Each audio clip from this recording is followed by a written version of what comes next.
Now, if we think about Jesus' words in today's text, give us today our bread for this day, there's really indirect counsel against materialism. See, Jesus didn't say to pray for our daily meat or some other luxury food item. He didn't even say that we should pray for a month's supply of bread. Pray for and be content with our bread for the day. But as we know, a sizable number of Jehovah's people today are being distracted by materialism. So since this is not an imagined, but it's a real danger to Jehovah's people, let's discuss the theme, beware of the power of materialism.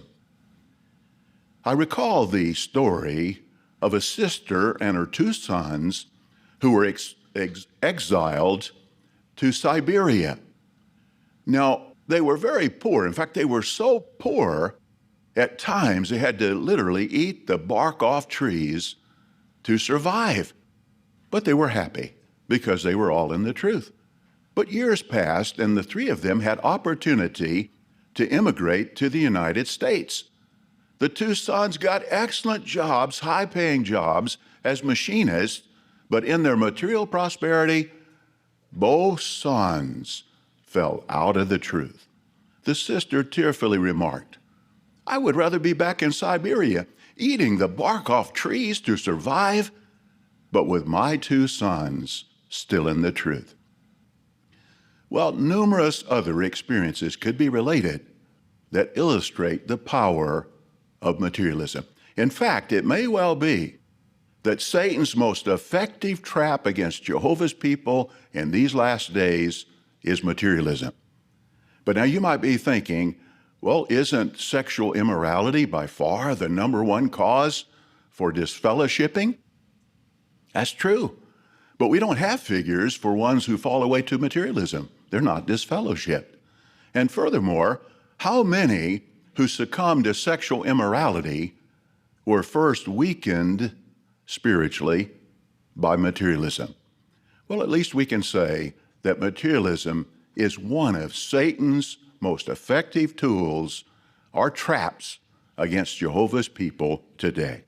And no wonder that humans in Satan's world are bombarded with so many advertising messages designed to make us want things even if we don't need these things.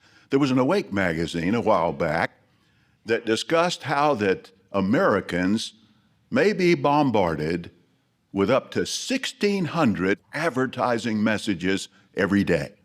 Imagine that. And none of us can feel we're immune to this pressure, that it can't happen to us. It could happen to any of us. We could slowly, gradually begin to desire material things, even things we don't really need. In fact, that makes me think of the story a circuit overseer told many years ago. I was a young teenager. That was over 50 years ago. He and his wife lived in a little trailer they would park by the Kingdom Hall. And he told in one of his talks how he bought a drill to do work on his trailer. But then shortly after he bought this drill, they came out with a reversible drill. And he thought, well, that'd be nice to have a reversible drill. It would be much easier to extract the drill bit out of the hole. So he bought a reversible drill. Shortly after that, they came out with a reversible drill, had a little light on it. You pull the trigger, a little light would come on. And he thought, that would be really nice. My drill doesn't have a little light on it. He was about ready to buy this latest model. And then he said, wait a minute. What am I doing? How often am I going to be drilling at night? But he told that to illustrate how that materialism can get a hold on any of us. He was being manipulated by Satan's system. But now here's a question. What Bible principles can help us avoid this deadly trap, materialism? Let's discuss two. Now, there are many others, but these two can really help us. Let's go to Micah chapter 7, and let's get this first Bible principle really can help us. Micah 7, verse 7, "But as for me, I will keep on the lookout for Jehovah." Now notice, "I will show a waiting attitude for the God of my salvation. My God will hear me." Or the footnote, "I will wait patiently." See, are we willing to wait patiently on Jehovah? This certainly applies to material things. Jehovah, in effect, is telling us today, I'm giving you a spiritual paradise right now. Be content with that. Don't try to get your physical paradise now. I'll give you that later.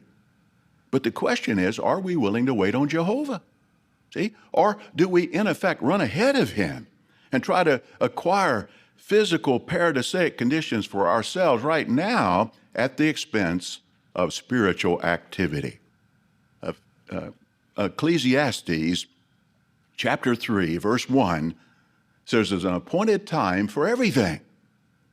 Well, Jehovah's appointed our time, especially these last days of the last days, shortly before the last day of this old system, not as a time to seek and spend time acquiring physical comforts, but rather as a time to beautify the spiritual paradise and help others join us in this paradise.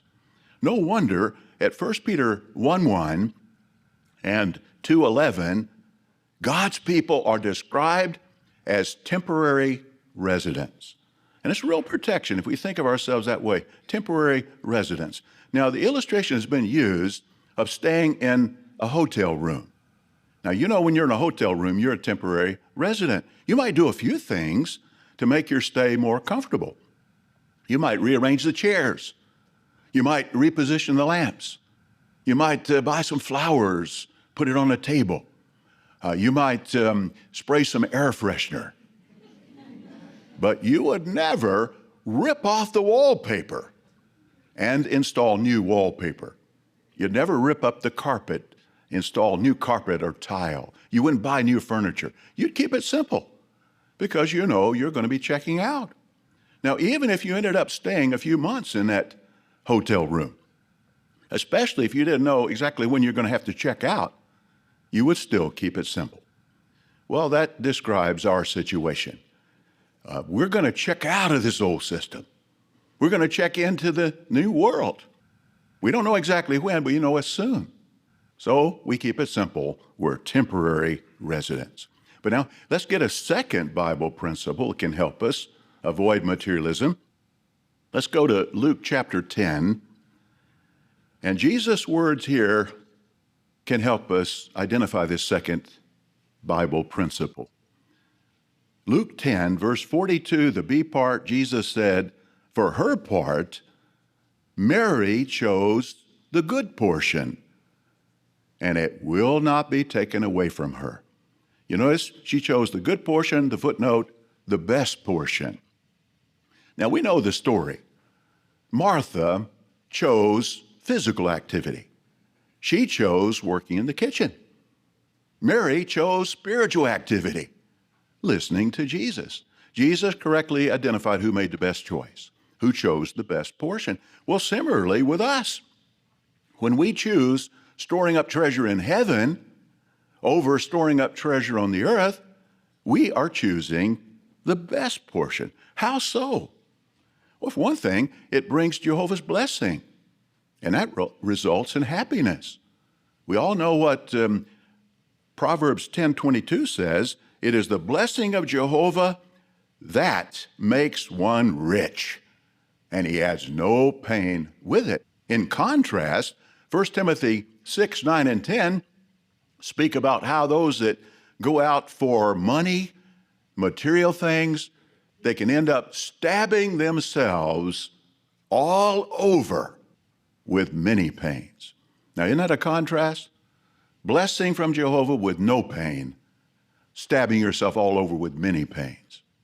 Well, we're choosing the best portion when we go for spiritual, a heavenly treasure. Now, another reason, heavenly treasure will result in preservation into the new world, if necessary, by means of the resurrection.